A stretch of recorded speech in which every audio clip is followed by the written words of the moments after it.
आप देख रहे हैं सूत्र समाचार और आज हमारे साथ हैं खास शख्सियत रीवा डीआईजी नवनीत भसीन जी। आपका भोपाल स्थानांतरण हुआ है।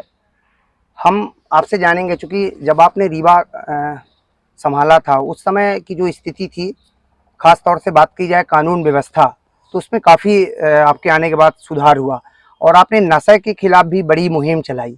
तो किस तरीके से इस मुहिम में आपको सफलता मिली, सबसे पहले तो हम आपसे ये जानेंगे। सबसे पहले तो मैं आपके चैनल के माध्यम से समस्त रीवा वासियों को और मीडिया के बंधुओं को धन्यवाद देना चाहूँगा। जैसा कि आपने कहा, जब मैंने ज्वाइन किया था तो मैंने अपने जो जन संवाद की परंपरा शुरू की थी, तो मीडिया के माध्यम से ही उसको आम जन तक पहुँचाया गया था। और मेरी बात को जब लोगों तक पहुँचाया गया और मैंने उस पर क्रियान्वयन शुरू किया, तो धीरे धीरे लोगों का विश्वास जमना शुरू हुआ कि ये जो पुलिसिंग का पैटर्न है, कम्युनिटी पुलिसिंग का, इसमें प्रत्येक अवसर पर हम आम नागरिकों से सतत संपर्क में रहते हैं, उनसे सूचनाएं प्राप्त करते हैं, फीडबैक प्राप्त करते हैं।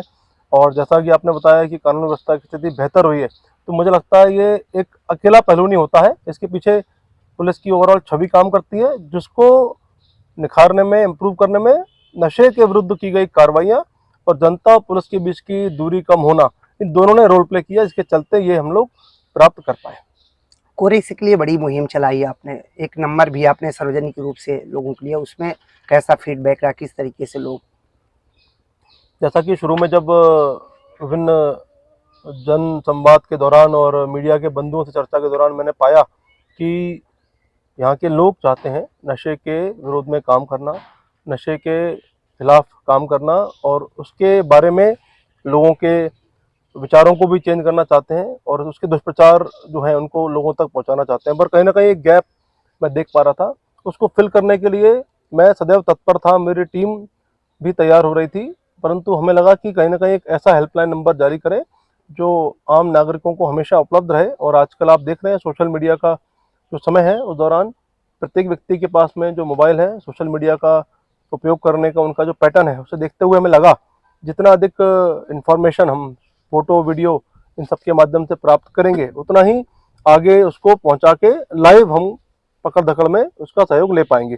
और विशेष बात इसमें ये रही कि हमने लोगों का नाम और नंबर गोपनीय रखा और बीच में तो इसने काफ़ी कार्रवाइयाँ कराई और एक दिन तो 48 पेटी कोरेक्स जैसी बड़ी कार्रवाई भी इसी नंबर के माध्यम से संपन्न हुई। गांजे के खिलाफ भी बड़ी मुहिम चलाई गई, बड़ी मात्रा में गांजे के कारोबार करने वालों के ऊपर कार्रवाई हुई, तो कैसे मूवमेंट मिल रहा था? देखिए, पकड़ धकड़ के साथ साथ ये आवश्यक था कि इस नेक्सस को कैसे ब्रेक किया जाए और इस नेक्सस की आर्थिक कमर कैसे तोड़ी जाए। इसमें दो जो एलिमेंट थे उस पर हमने फोकस किया। पहला कि चेन को ट्रेस करें, और चेन को ट्रेस करने के दौरान जो गाड़ियाँ इसमें उपयोग होती हैं, उन गाड़ियों को हमने पकड़ धकड़ उनकी मात्रा बढ़ाई। और साथ ही साथ आपने एक चीज़ और देखी होगी, हमने जो एनडीपीएस के कुख्यात आरोपी हैं उनके द्वारा जो शासकीय भूमि पर अतिक्रमण किया गया है, जिला प्रशासन से समन्वय स्थापित करके उन पर भी कार्रवाई की गई। तो उससे सकारात्मक मैसेज समाज में गया और उसका ये संदेश गया कि जो भी गांजे के तस्कर हैं, कोरेस के तस्कर हैं, अगर वो अकूत संपदा निर्मित करना चाहते हैं तो प्रशासन उनके खिलाफ सख्त कार्रवाई करेगा और उनका जो कमर तोड़ कार्रवाई करेगा और नेक्सस को तोड़ के रहेगा। नवनीत भसीन जी के समय में खास तौर से जो माफिया हैं, भूमाफिया, उनके खिलाफ भी एक बड़ी बड़ी कार्रवाई देखने को मिली है। तो कैसे आपको लगा कि नहीं, यहाँ पर माफिया, भूमाफिया बहुत सक्रिय हो रहे हैं और ये कार्रवाई करने की ज़रूरत है? शुरुआत में एक दो प्रकरण ऐसे आए कि कहीं लगा कि कोई भूमाफिया कुछ लोगों को लेके, कुछ ऐसे एलिमेंट को लेके जो उनका रिकॉर्ड होता है थाने में, उनका नाम का दुरुपयोग करना चाहते हैं। तो ऐसे प्रत्येक प्रकरण में हम लोगों ने इंश्योर किया कि इसमें अपराध दर्ज करने के बाद एनएसए की कार्रवाई अवश्य की जाए।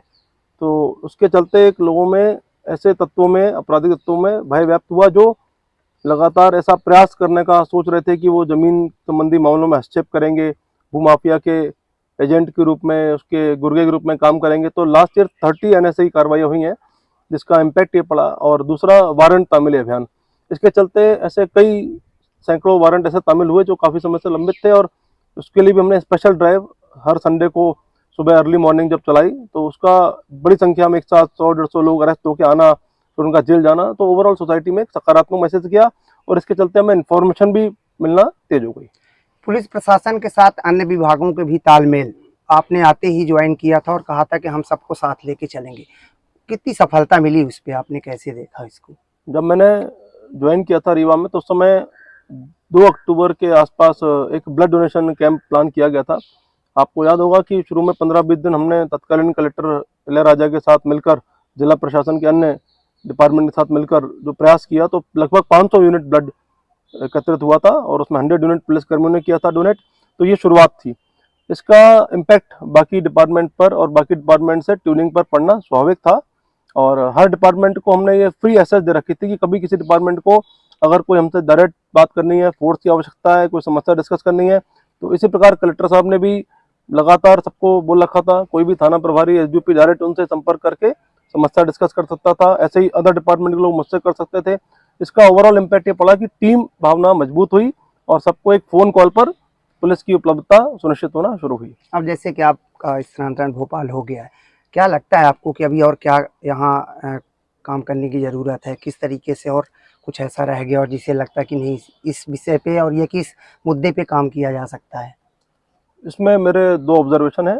पहला, नशे के विरोध में और लगातार तीव्र कार्रवाई लगातार जारी रहे, जिससे कि उनकी जो करंट में एक स्टेटस हमने प्राप्त किया है उससे हम और आगे बढ़ें, जिससे कि उस पर चेक लगे और उनकी कभी भी टीम गठित ना हो पाए, उनको आर्थिक नुकसान होता रहे नशे के कारोबारियों को।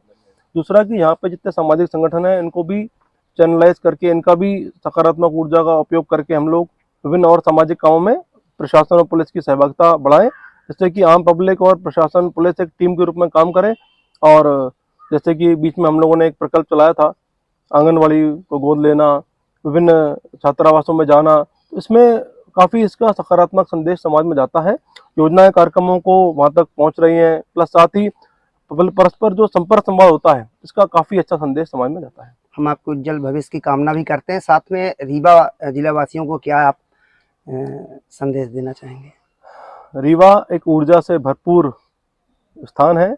यहाँ पर मैंने जो पाया, व्यक्तियों में एक कार्य करने की जोश है, उनमें एक कार्य करने का उत्साह है, और हमारा सबका मिलकर एक टारगेट होना चाहिए जिसमें आप सबने काफ़ी सहयोग हमारा किया है।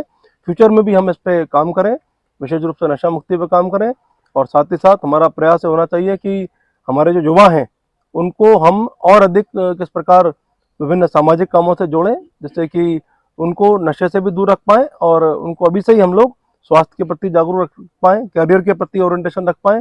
इस काम में आप सब लोगों ने भरपूर मेरा सहयोग किया है। आपको पुनः चैनल के माध्यम से बहुत-बहुत धन्यवाद। ये थे डीआईजी नवनीत भसीन जी, जिन्होंने बेबाकी के साथ अपनी बात रखी और 19 महीने का जो कार्यकाल था और किस तरीके से पुलिसिंग ने रीवा जिले में काम किया, आपने बेबाकी के साथ बात रखी। आपको बहुत-बहुत धन्यवाद। Thank you. ताज़ा खबरों से जुड़े रहने के लिए हमारे चैनल सूत्र समाचार को सब्सक्राइब कर लें और बेल आइकन को ऑल में प्रेस कर लें, ताकि आपको तरोताज़ा खबरें मिलती रहें।